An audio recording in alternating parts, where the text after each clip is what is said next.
আসসালামু আলাইকুম। আপনাদের আন্তরিক অভিনন্দন। এখন আপনাদেরকে শপথ বাক্য পাঠ করানো হবে। আপনাদেরকে অনুগ্রহ করে দাঁড়িয়ে শপথ পাঠ করার জন্য অনুরোধ করছি। উল্লেখ্য যে আমি শব্দটি উচ্চারণের পর মাননীয় সংসদ সদস্যগণ ডট চিহ্নিত স্থানে নিজের নাম পাঠ করবেন। আমি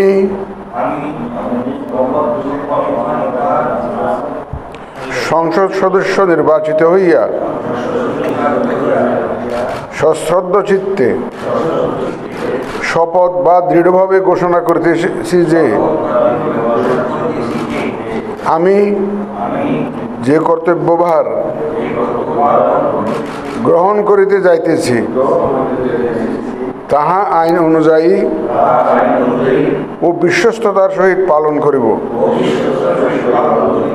আমি বাংলাদেশের প্রতি অকৃত্রিম বিশ্বাস ও আনুগত্য পোষণ করিব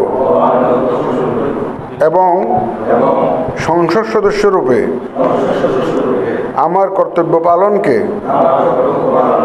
ব্যক্তিগত স্বার্থের দ্বারা প্রভাবিত হইতে দিব না। ধন্যবাদ।